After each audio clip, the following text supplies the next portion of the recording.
All right, welcome back to Out of Crazy Town, your guide to divorcing a narcissist, everyone. I'm so excited today. I have Amy Polacko on the show.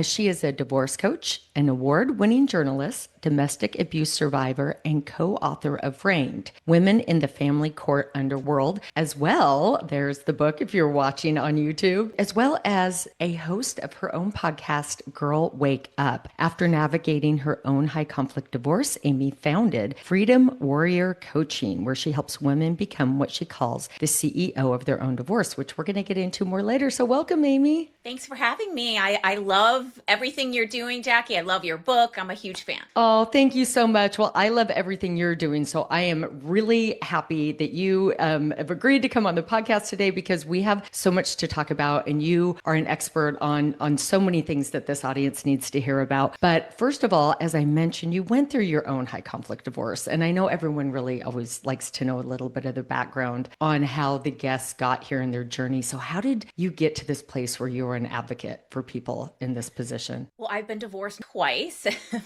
So I made so many mistakes. We don't have enough time to talk about all the mistakes that I made. Okay. My son just turned 18. He was 4 when I went through my first divorce. And so many things are not in my agreement, for example. And I ended up post-divorces in 2 post-separation litigation situations in family court. Oh, wow. And that's when I think, got a good dose of family court that I did not want. And like so many people, and I write about it in our book Framed, I said, wait a minute, this cannot be America. This is the Twilight Zone. How could this be happening? I had a mediator say to me, why do you call yourself a victim when I'm a domestic abuse victim? So, I thought, after I got through that time, which was harrowing, imagine 2 of those things going on at the same time. I can't.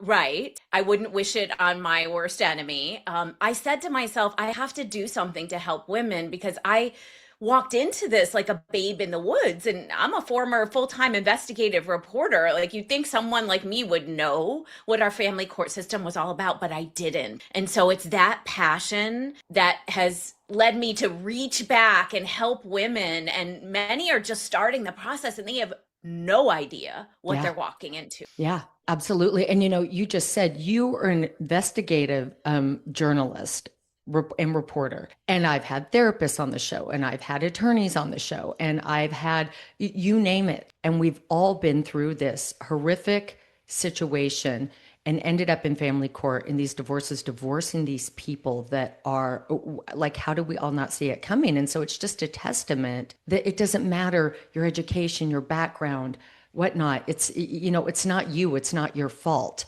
And, what do you have to say about that? Do you agree? Do you run into the similar situation? Absolutely. I think, well, first of all, narcissistic, coercive, controlling types target smart women because we look good on their arm and they love everything about us until they want to tear us apart bit by bit and break us down. So I think, when sometimes even judges or family court professionals say, well, you should have known, you should have seen who you were marrying. Well, that's absolutely impossible. And I think that this system does not discriminate. And I know we're going to talk about this today, but I'm holding up the book Strangers by Belle Burden because, she had, a lot of wealth. She's a descendant of the Vanderbilts and, she saw what goes on in divorce. So I think that we are going through an awakening. I hope so. It's one of the reasons I call my podcast Girl Wake Up. I think it's time to see that our systems are not protecting us and we've got to protect ourselves. And that's something your book does too, right? Yeah, absolutely. Absolutely. And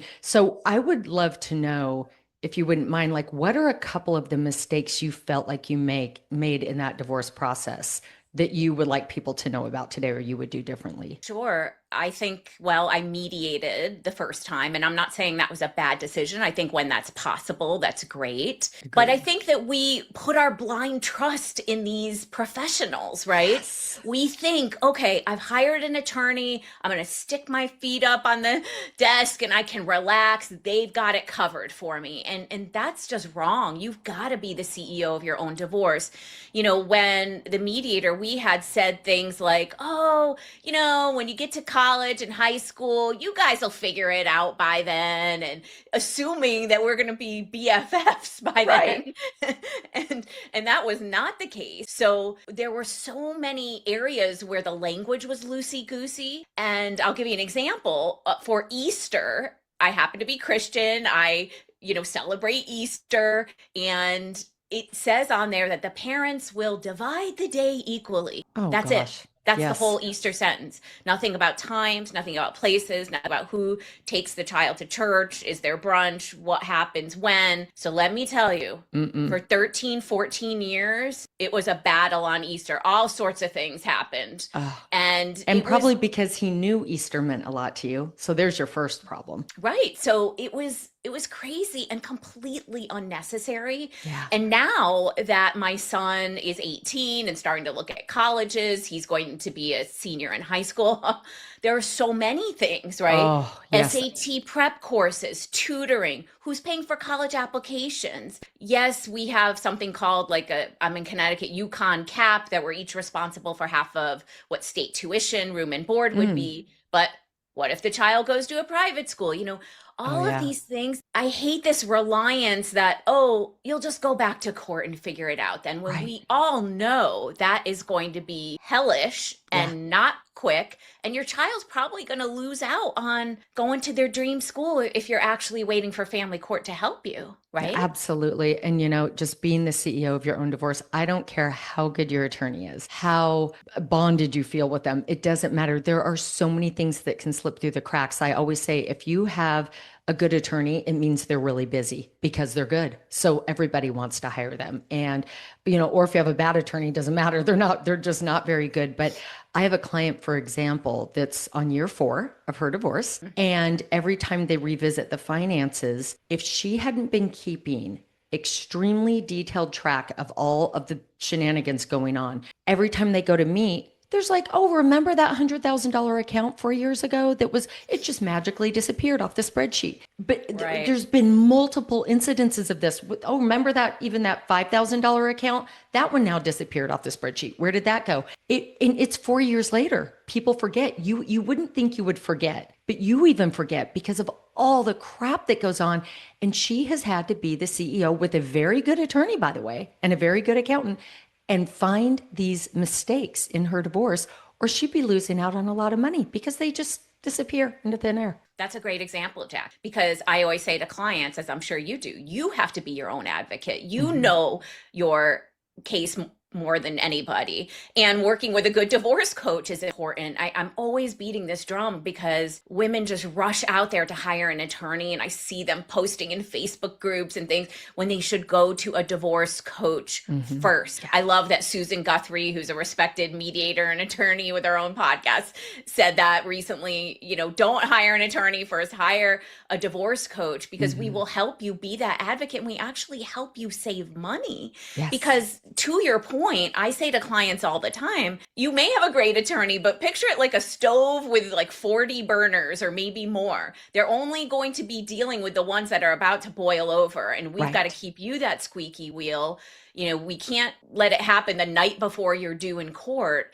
Right. And a lot of times I'm helping clients prepare, maybe it's a one sheet or with points and bullet points for their attorney, because you've got to kind of tie it up with a neat little bow for them. Sometimes, not that they're not able to do it, but they're just so darn busy. They're so darn busy. And your case does not make it back onto their desk until something urgent happens. That's just, that's the nature of an attorney's practice, is whatever is urgent, whatever the next hearing is, that's what they're looking at. That's why they're not answering your emails. That's why they're not answering your phone calls, because, they have to be in court tomorrow for a different case and they just aren't going to get to you. And, and I don't mean to just blanket on all of them, but it's overall, you should just sort of have that expectation so that you are able to manage that situation, like you said, and be your own right. CEO. And don't start calling and emailing them too much or you're going to get charged, right? So call us, right? Exactly.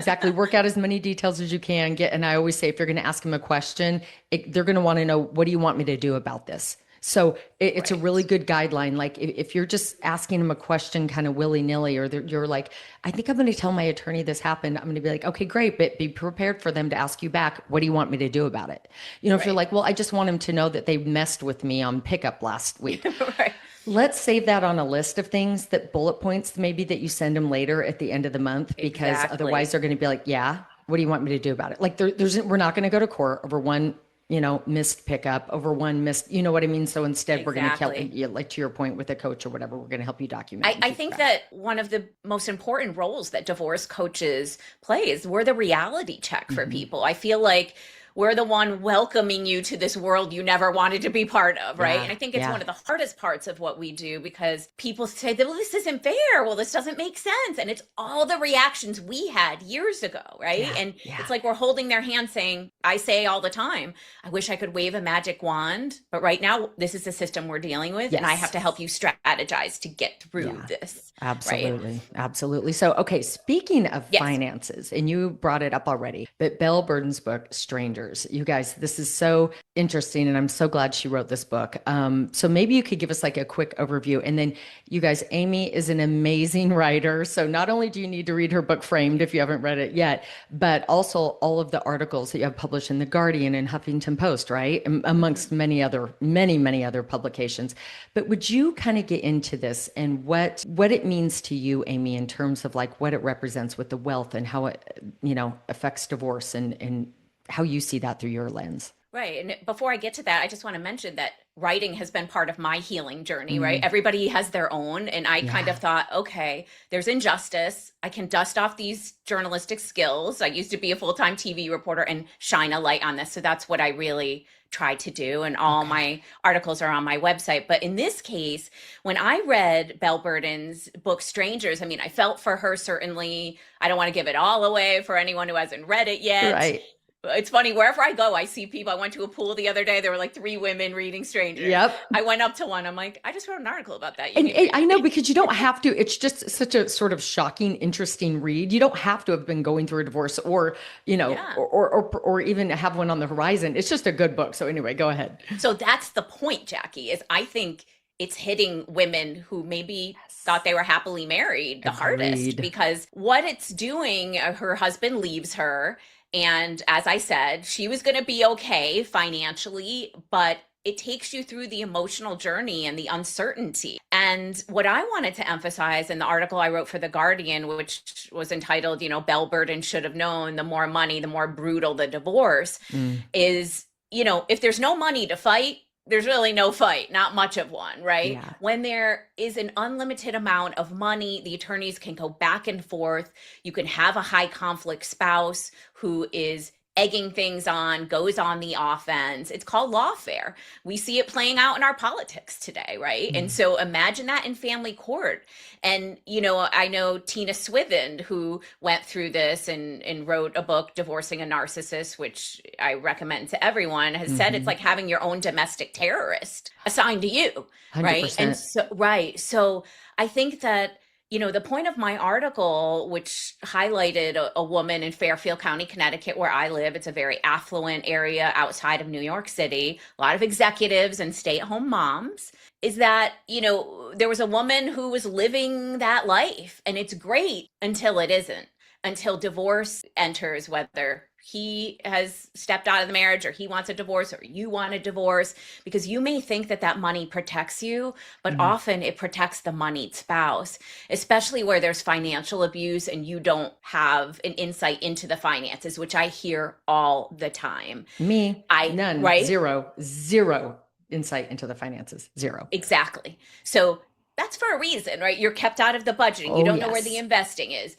Money is moved around. They only deposit part of their paycheck into the family account. You are micromanaged of every Hmm. little thing you buy at the grocery store, where they're spending like it's lifestyles of the rich and famous on boats, on trips, and if there's a mistress, on that. And so there's this dichotomy. And I think hopefully this book has resonated with so many because it's waking women up, even if you don't have wealth that Belle Burden had, or even if you don't Right. consider yourself wealthy. See this in middle class divorces as well. Right. And something in the book, and it's like you're probably only listening to this podcast if you're getting or have been through a divorce. But if you have friends that are happily married, I think the thing that shocked probably her the most in the book to me and shocked me as well is she was married for so long.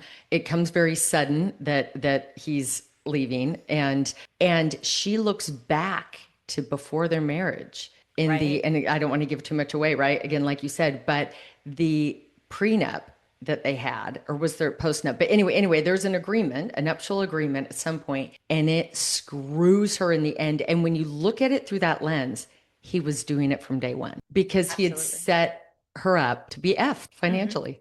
Yeah. And she And she and I came into the marriage with a lot of money. Sorry. right. I do And she not was still blame her screwed. for this at all, but No, no. she was wooed by love and true love, and her attorney warned her not to sign this prenup, and she Yeah. did it anyway. And I think many of us can look back on our relationships and see decisions we made like that, even if it Yeah. wasn't a prenup, because they target people who are empaths, as you know, Yes. right? Yes. And he may have been, we don't, we can never say he was diagnosed as a narcissist, but could Right. have narcissistic traits. And a lot of times they're covert. They look Hmm. like the good guy, they look like the family man. A couple years ago, I coined this term because I just see it so often, the holiday card narcissist, right? Like they Yeah. swoop in and they pose for the holiday card, they go to the country club or whatever, and everyone thinks they have this amazing family because it makes them look good, maybe Hmm. good at work too, at the work parties, but they really want a life on the side, or they want to do whatever they want to do. I hear so often from women these days that they're married to a frat boy who wants to play video games and play with toys and not really have the parenting responsibilities, and they're Right. they're done being. I have a couple women just in the past month say, I'm done being an indentured servant, right? Oh, it is the truth. It is the truth. In fact, I was just having this thought this morning when I was thinking about the podcast. The one thing that really irks me is that we call spousal support spousal support. I think we should rename it like financial compensation. I mean, you give Yes. up, and I tell my clients all the time, he's not giving you anything. That's your money. That is your Yes. money. So you're reaching an agreement on the settlement of the assets. Even if there's money on a monthly basis that's being transferred to you that we now call support. No, we need to call it your financial compensation for giving up your career in your marriage. Like that's why 401ks get split 50-50, at the divorce, because you're building that 401k together because you're in the marriage. So even though it's in his name, he's not giving you half his 401k. Anyway, I could go on and on about this for hours. We need to change that mindset, Oh, I for agree stay-at-home with you moms. 1,000%, Jackie, because I think women in these relationships, it's happened to many of us, have been brainwashed, right? Hmm. That, it's his money. He's, bringing home the bacon like it's the 1950s, right? Right. And, the thing is, he would not be where he is. And I Yeah. have clients who are married to CEOs, top level executives, to hedge fund partners. He would not be there without you. You're No. home raising the kids, doing everything for him. Doing everything. I always Right. say to women, like, can you imagine if everything was done for you? How easy it would be to go out in the world and be successful. If you like your food's taken care of, your groceries are taken care of, your vacations are planned, your kid, you just come home and smile and hug your kids, and every single thing they do at school, play Doctor's dates and appointments. sports and doctor's appointments, where like literally every effing thing is taken care of.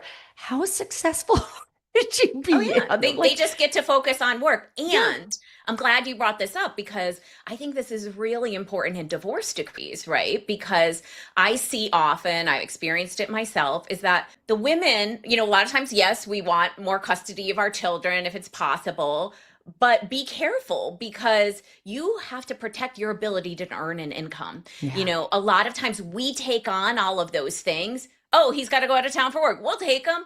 This happens. And not to say we don't want our kids, but there's got to be something in there where you split work related childcare. Yeah. Ask me how I know. I ended up in post divorce litigation because my ex husband didn't pay for that at a certain point, and I was just accruing thousands and thousands, and I had to work. I And see it all the sometimes, time. sometimes at night.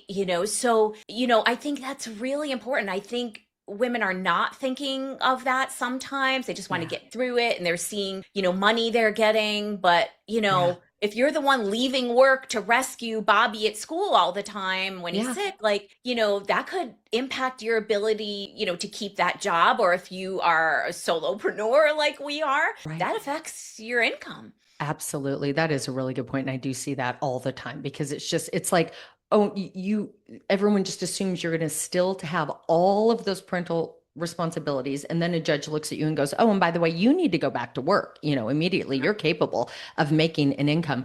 And so now we're doing all of it. Yeah. And like you said, taking on all of it. And then he's off in the world like, oh, just she'll take him, she'll take him because, now I have a business trip. Yes, it's a really good point. I've never talked about that before on this podcast, but that's a really good point, Amy. I say Yeah, that all and the don't get time. me started on the income that's imputed to women. Yeah. Look, I'm a midlife woman. I've had friends who have, put in hundreds of applications and unable to get a job. I mean, Yeah. it's not like we are able to just walk out into the world and work for corporate America and make 300, $400,000, Right. Right. right? And so I always push when there is a safe harbor to push that number up. And if you don't know what that means and you're listening, it's, that spousal support, which we hate to use that word, but, is affected when you may be reduced when you earn a certain amount. So it's Yes. kind of like she can never catch up. So Yeah. like, okay, so I earn more and I finally earn 80,000 somewhere, but now you're going to take away that. So I still can't get on my feet. Like it's just, I Yeah. think it's awful. It's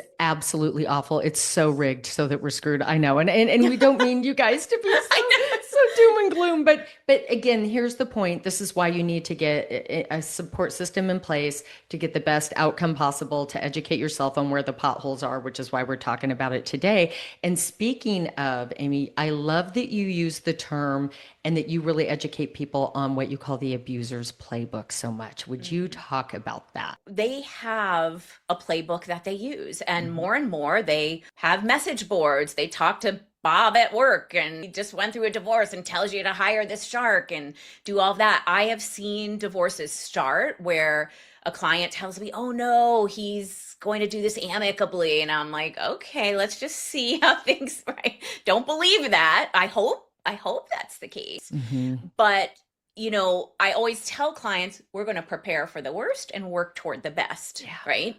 Because I've seen the worst. And right on the cover of our book Framed, we have Know the Abuser's Playbook. And it's kind of funny because our publisher said, are you sure you want to have this on the cover? We said, oh yes, yes, Oh, we yes. we are sure. Just trust us on this one. We know what we're talking Because about. there are things like delay tactics. They delay, delay, delay. They don't produce financials. They keep putting off court dates, to avoid disclosing their finances, to delay divorce for other things. They're moving money around, right? They will often file ex parte motions, which are emergency orders for I think mine custody, for use of the filed house. 5 in 1 year or something. Yeah. Yeah. Right, exactly. You know, they do all of these things and you have to be aware of them so you don't fall into the trap. I mean, they often turn the tables on women.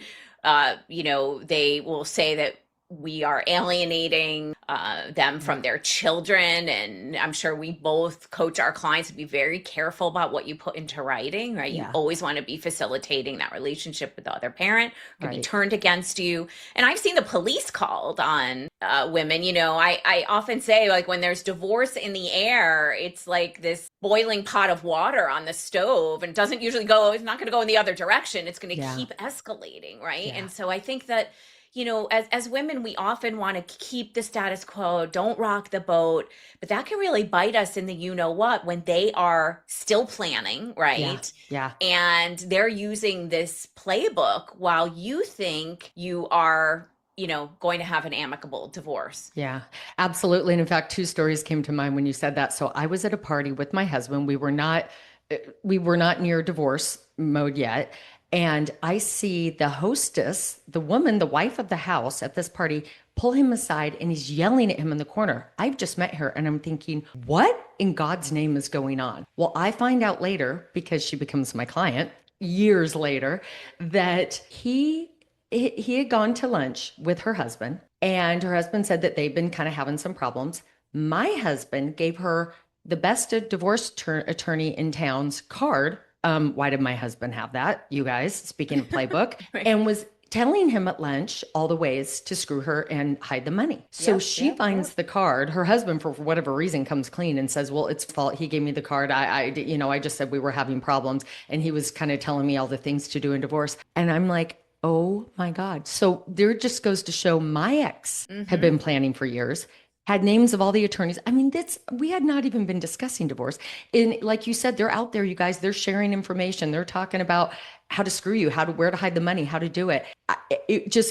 I couldn't believe it when we finally I got mean, together years look at later. our culture, look Yeah. at the manosphere, look at the toxic masculinity. I mean, it's kind of macho to, puff your chest out and say, I'm gonna get her, she's a Yeah. manipulator, she doesn't deserve any of this. And so, I mean, that's the thing. When you get married, you never dream that the person who's supposed to have your back is going to be the one who Right. turns out to be your enemy. Right. And I think that's the hardest part for women to wrap their head around, right? I know it Yeah. was for me, right? You're still kind of processing. Some women still after divorce are still trying to process that, Yeah. right? So Absolutely.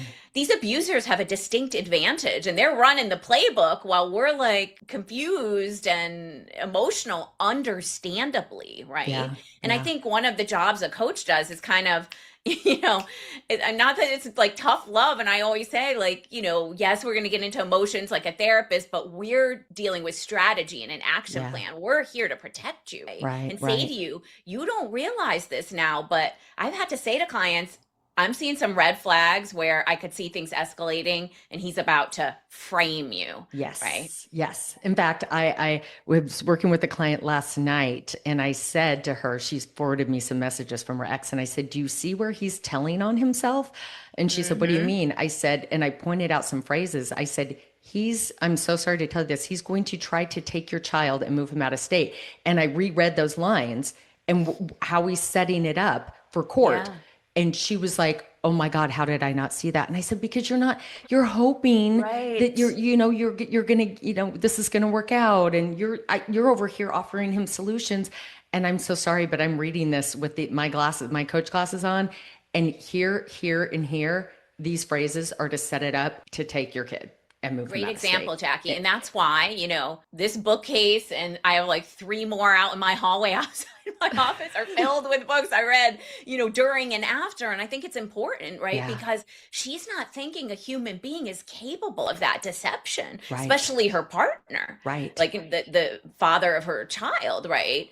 And so I think, part of the healing, right, that I know you cover so many great things in your book is, there are bad people out there. Yeah, We don't want you to lock yourself in your house and never go right, out again, because right. there is that feeling that maybe you shouldn't. I know I was part of that at one point, but you just got to get better at spotting them, Yeah, right? yeah, And exactly. so I think And that's yeah, and you important. do that through, connecting with other people who've been through it. And Absolutely. that's really the best way. So whether it's support groups, and we're going to get to that in a minute, because I know you have Yeah. that as well, in your repertoire of things that you do. But let's talk practicality. What would you say are just a few things people could leave this podcast with in terms of planning or being aware? I don't know. Are there a couple things that come to mind that, Yeah, I think, never assume and always find out where the money is. I mean, look, you don't yeah, want to set anybody off by trying to reset passwords in this electronic world.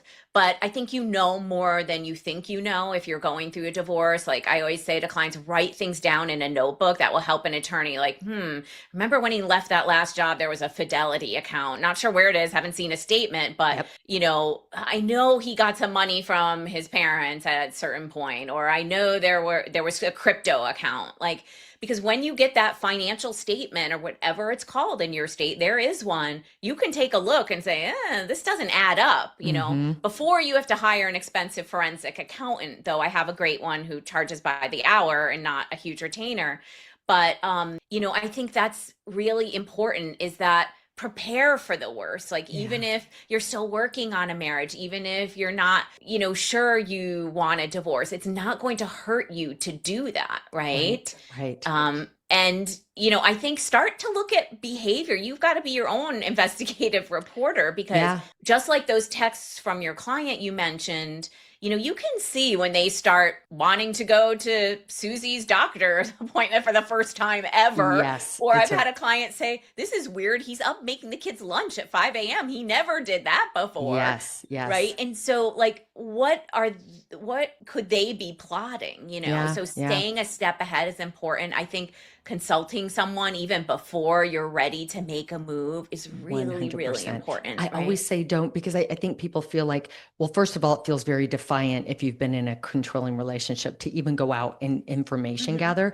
But that's why I tell them all you're doing is gathering information. Don't worry. Don't put all this pressure on yourself that you're hiring an attorney or you're filing yet. If you're in that kind of scared mode where you're Right. just thinking, I know this relationship is not healthy and I'm now at the point where I realize it's never going to get better. In fact, it's getting worse. You're just gathering information, but go do it. Talk to attorneys, talk to coaches, just start gathering. Exactly. I think you're right. They feel defiant and they also feel like they're manipulative, right? And I think it's So like true. this is just protecting yourself Yeah. because, our book Framed has the stories of women from around the world who've gone through family court. And we also ask them, when did you meet your partner?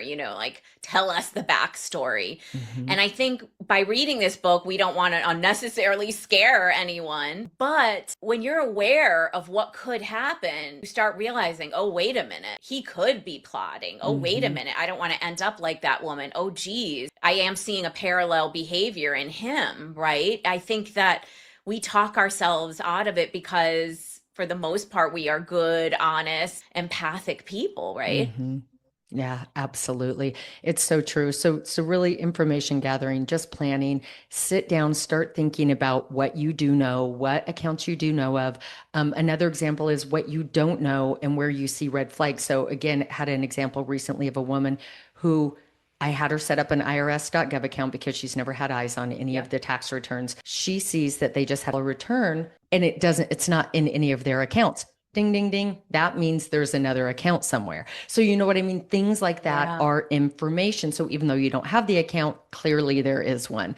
But that's information you can bring to your attorney Right. I think you have more rights than you think, right? I yeah, mean, there are delicate ways, right, of going to a bank in person. You don't sure. want them to get an alert. You don't want to show your cards. I think Yeah. that oftentimes I did this looking back in some cases, like, you want to be honest, so you lay it all out there, and Yeah. it's really not the best thing to do. It's not. And that is really a hard concept to grasp that you feel like you're being secretive and manipulative and sneaky. Hmm. You're not. It is just, you're just advocating for yourself. And this is just the beginning. And this is the first step. And it absolutely need to encourage women to take that approach. Take it from us, our stories, We do. right? We do. And we know this is the best approach. Trust us, you And guys. we've lived through it. Trust us, Yes. ladies. Yes. Any last closing, ideas or thoughts that you have for people or wish something you wish every woman knew, before they went into high conflict divorce? I would say that I've never had a woman say she regrets her divorce, but I have had many say they wish they'd done it sooner. So even though, yes, family court is not perfect and we're here to protect you and warn you about things that can happen, I just want to be crystal clear. Staying is not the answer. It's going to get worse there. It does not usually get better. And so the only way is through it. I think we tell our kids that when they face a We challenge, do. and you will look back and be proud of yourself. I think there's a Oh, whole community of us out here who do this work because our hearts have led us to it. We've written books to help you. We've written articles to help you.